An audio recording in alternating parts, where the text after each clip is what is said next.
Run, river, run, run through the hills. Run, river, run to the sea. Run, river, run to your place beneath the sun. Run, river, run over me. Hi, this is Jan Lewis. Welcome to be my guest. Today we have Leslie Wheeler with us again. She was with us last year, and she has another book out. It's called Wolf Bog, and it's part of the Berkshire Hilltown Mystery Series. Look at this cover. Did you design it? It actually uses a photograph that I took, and there's a story there, and at another real-life bog, not the one in my town. So, Leslie, from what I read, you have, when you go out to write in the Berkshires, you have a nice room that overlooks the pond. Am I correct? That must be so peaceful. It is very peaceful. You know, there are a lot of trees, and we see a lot of wildlife. And I just find it very inspiring. The phone doesn't ring as much. I mean, you still obviously get the usual tons of email. But, you know, it's quieter over the weekends, and it's very relaxing. Yeah. This store is, we got a real whodunit here. Well, I'm going to let you talk about it. It's in the book Berkshires. And there's a group of people hiking up there. Tell us from where does it go from there? Okay. Well, the hikers are, it's a hike that has been organized by the local land trust organization in the town. And in real life, since this is based on the Berkshire town where I have a house, New Nottingham, there is, in my real life town, there is a huge area of wetlands, and it's called Thousand Acre Swamp. That gives you an idea of how big it is.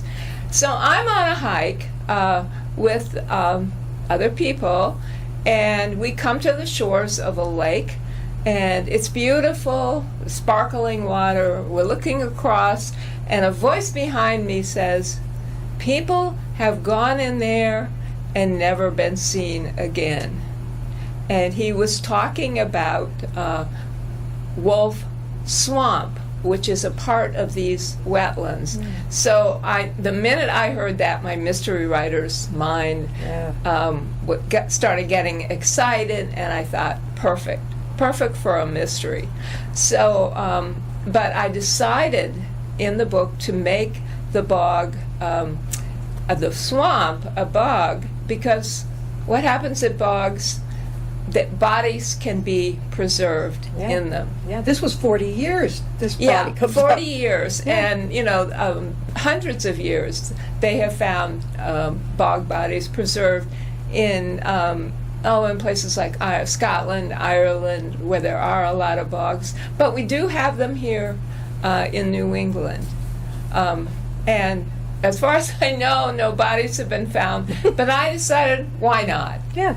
So these people on the hike, they get to Wolf Bog, and it's a summer very much like this summer. It's incredibly hot. There is a drought, and so they see along the shores a body. Yes. And one of the people, my main character, Catherine Stinson, is on the hike, and it's being led by a very close friend of hers, an older woman that she really looks up to. And this woman becomes really upset when she starts running down. They're on high ground, running down. Charlotte, right? That's Charlotte, yeah. Charlotte, Yeah. yes, good. Yeah, so Charlotte becomes really upset. She's starts running down toward the body, and she gets stuck. And the other leader of the hike, who knows the area really well, is able to get her out. But she's like really, really upset because she knows this person. It was somebody she knew, a young man that she knew, and was actually in love with 40 years before. See, yeah, that's got to be. You can imagine going down there. You're near a bog, and everybody comes across this body of a young man, and he wasn't so young for He when they found him 40 years before, it was her love interest.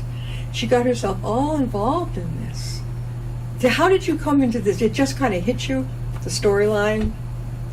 Well, the character of Charlotte appears in Shuntoll Road, which is I have this thing with my characters is I listen to them. And Charlotte and another character in this book, Steve Reichart, who is also in, and he's also on the hike, they were in the previous book, Shuntoll Road. And towards the end of writing that book, I found myself writing point of view chapters for each one of them.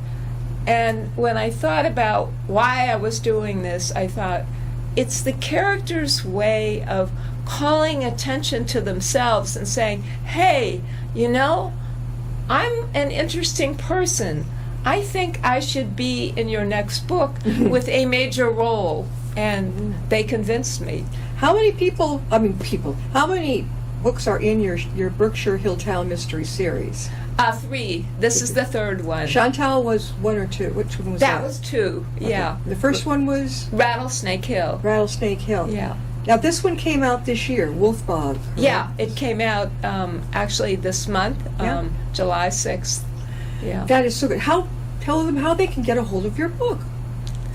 Well, it's available on, I hate to say this, Amazon, Barnes & Noble, directly from the publisher and Circle Publisher, and you can order it at, the bookstore of your choice, or find it at ask the library to order it. There'll be a copy also at the downstairs in the Upton Town Library.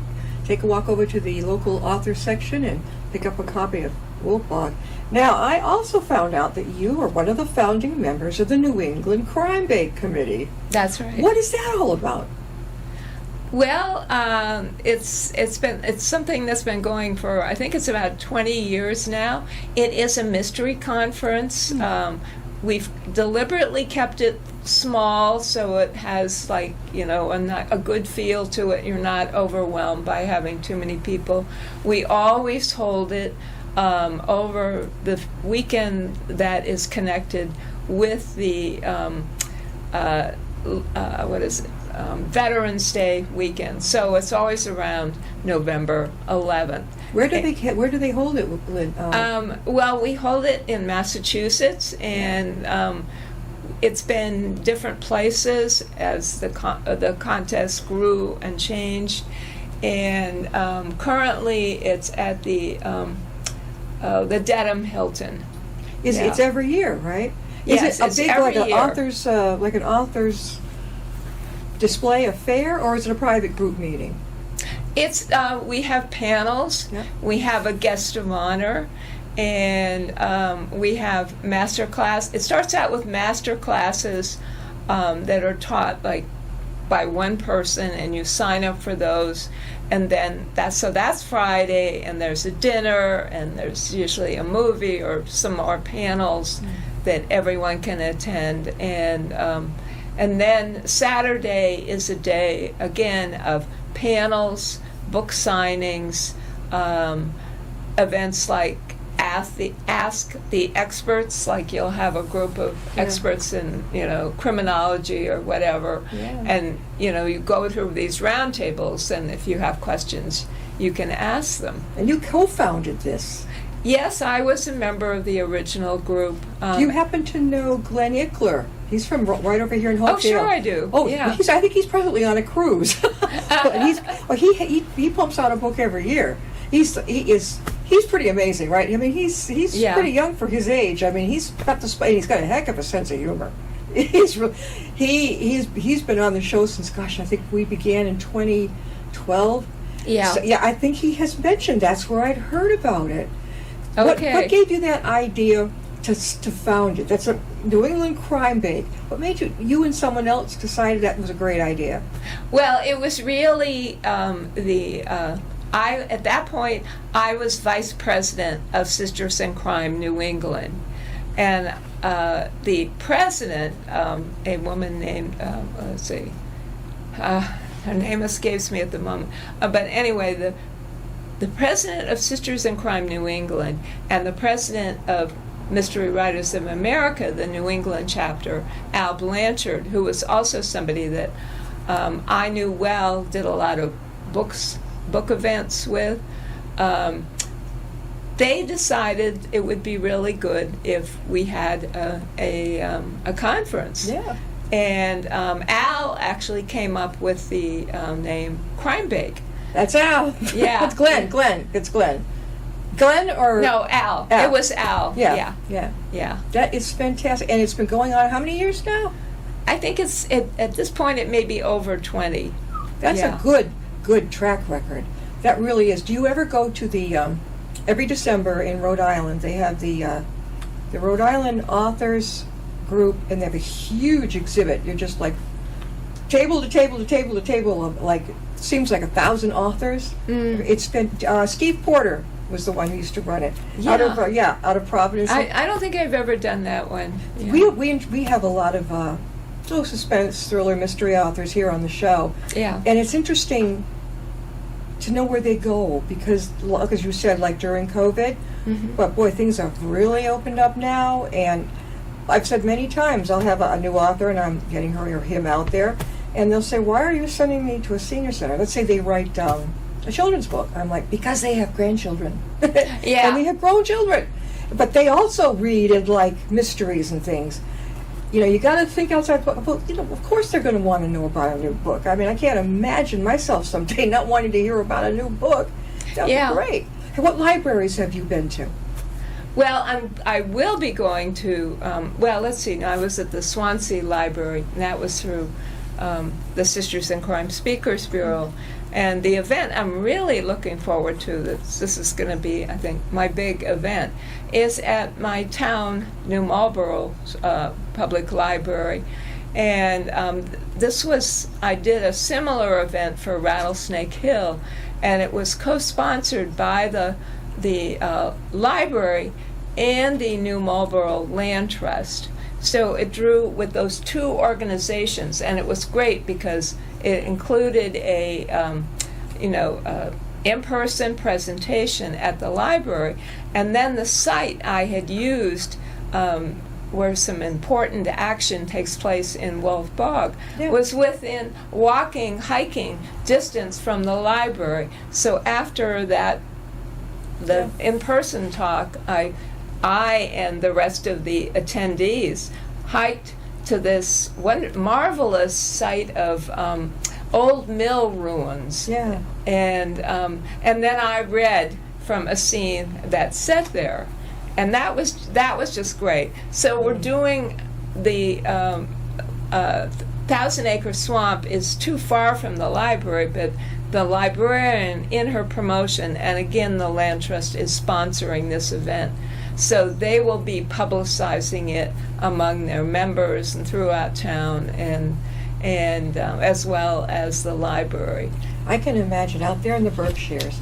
I didn't grow up too far from there. I grew up in Wilbraham, not far at all from the Berkshires.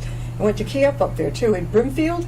I went to Kiev. Oh yeah, that was an experience. So I would say you must have a slew of libraries and bookstores that are just waiting now to have the authors come forward. During COVID, the authors would say, "Well, they don't want anybody right now." I said, "But get your name in, because then they'll connect with you and you'll be first on the line or second to come in and give a presentation." So I think I haven't had a problem with anybody not opening up yet. They are. Have you ever been to Tatnuck Bookseller up in Westboro? No, I haven't. It's very well, like Barnes and Noble. It's closer, and it's awesome. It has a presentation room, a bookstore, everything. I bet you would love it. Are you comfortable giving presentations? Oh yeah, I You do. are. You're good at it. So Okay. if I can get in, make that arrangement, I'm going to do it. Sure. Yeah. Do you go to writers groups at all? I mean, regular in your area, in your town, or all? In Cambridge, I'm part of a critique group. Yeah. She's lucky she has a home in Cambridge and in the Berkshires. That is fantastic.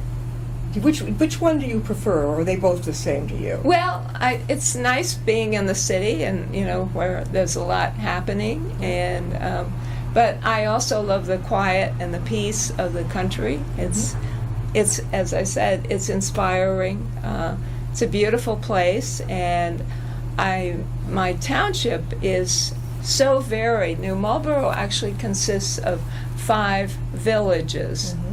In the book, I just have it be one big town, but there's a very diverse landscape, and in each book I'm dealing with a particular landscape. Rattlesnake Hill was the area in Mill River around this old mill site.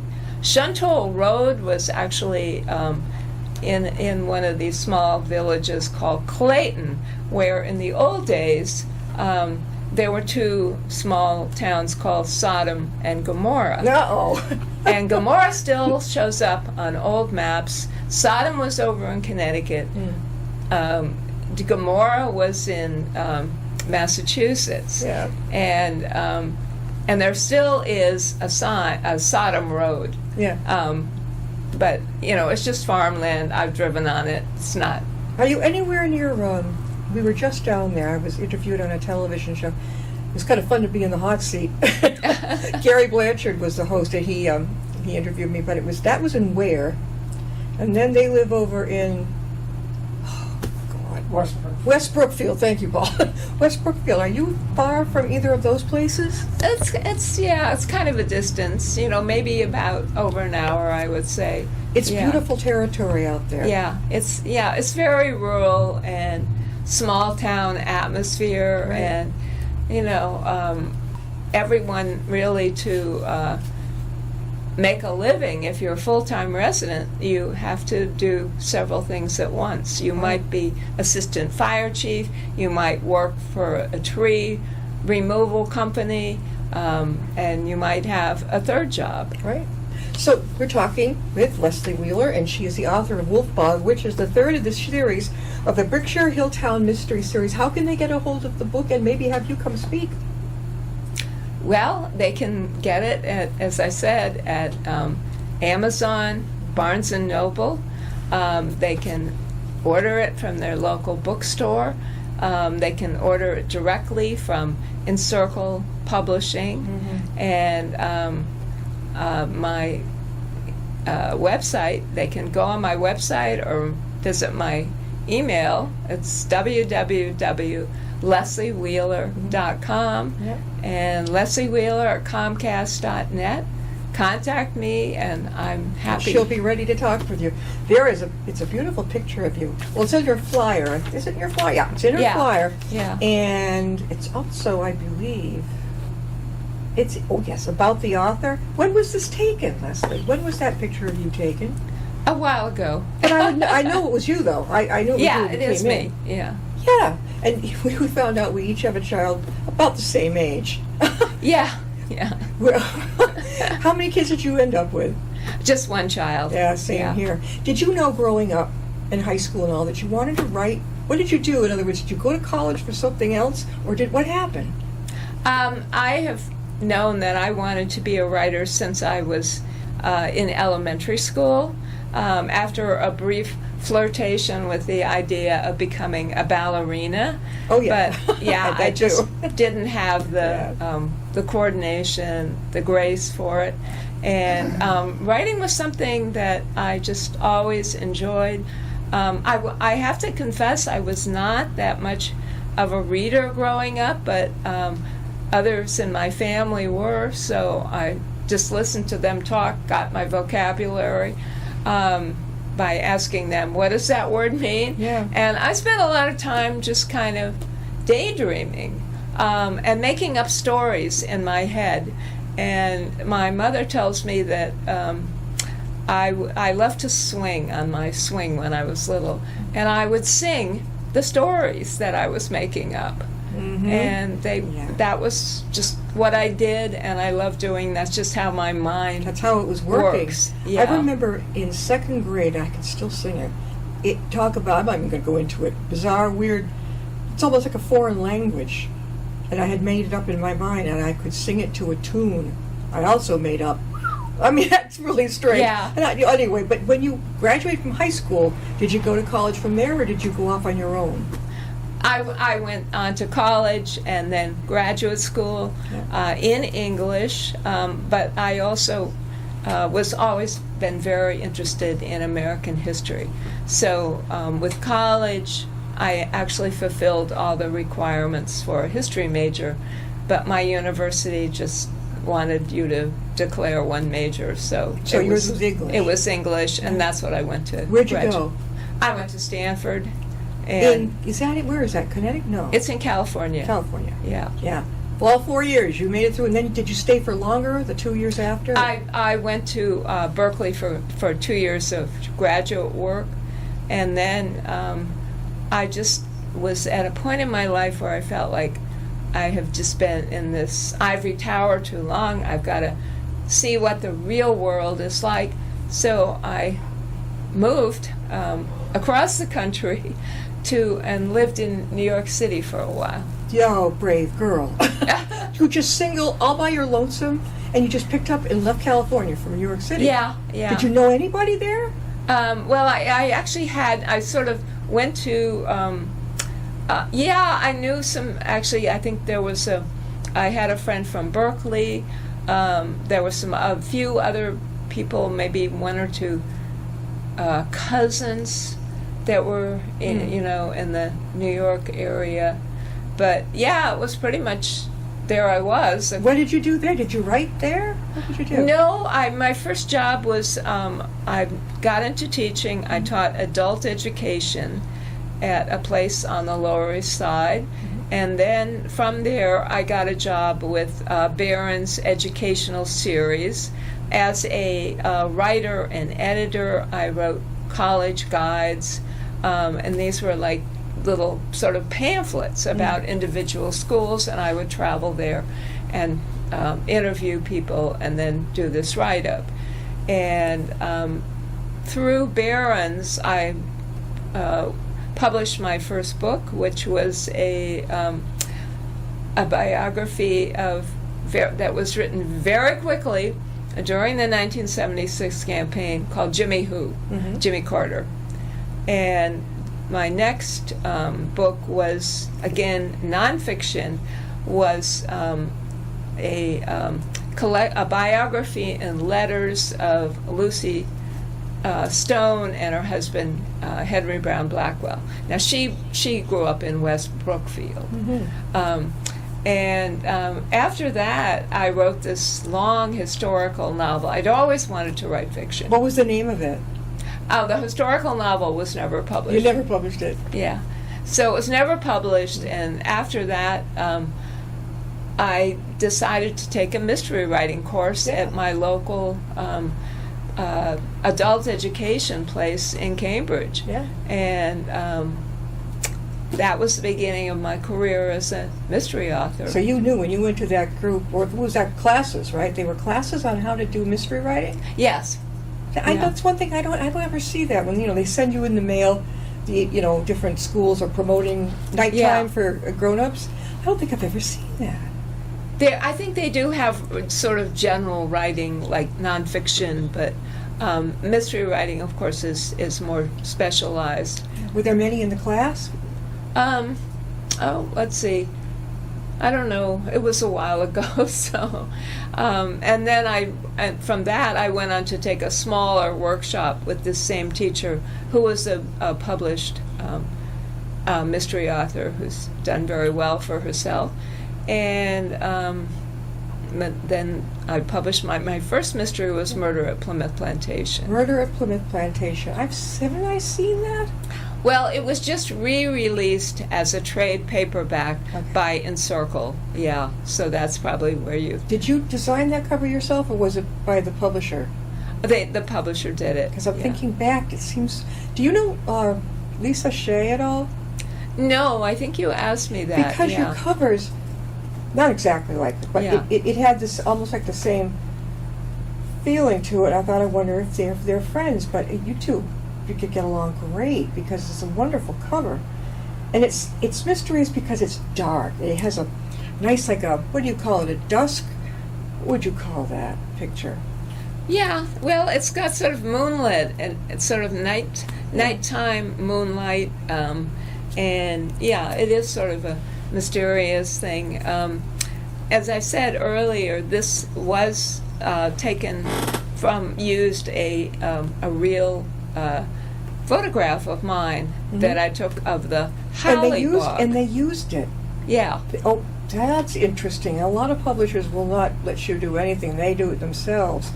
That's fantastic. No, the designer is welcome to. Really? Yeah, she's used for Shuntoll Road. That's also a photograph that I took. You got great reviews, Library Journal, and Suspense Magazine. No kidding there, right? Yep. So, have you got something before we end? Do you have another one on the burner at the moment? Yeah, I thought so. I am working one. When will that be out? Tentatively, it will still be in this Berkshire town, Yep. and it's tentatively titled Wildcat Academy. Ooh, what? Give us It's a taste. going to be a school for troubled teens, of which there are a number in the Berkshires and in my town. They come and go. That sounds really, really good. What was the name of it? Wildcat Academy? Wildcat Academy. That's unusual. I've never heard anything like that. That sounds fantastic. Well, then I may have to change the name because I found it has been used. Oh, so, it has? Okay, yeah. but don't drop Academy. Yeah, no, I won't. No, that's important. Dan, I really like that. Well, Leslie Wheeler, thank you so much for being with us, and I'm going to look forward to the next one. Is that going to be a whodunit also? Oh, definitely. Okay, so that you found your genre. You like mystery. Yes, I really do. Oh, we can count on her for the next one. Good. Thanks a lot for being with us. Well, thank you. You're welcome. It's See you great. next time and be my guest.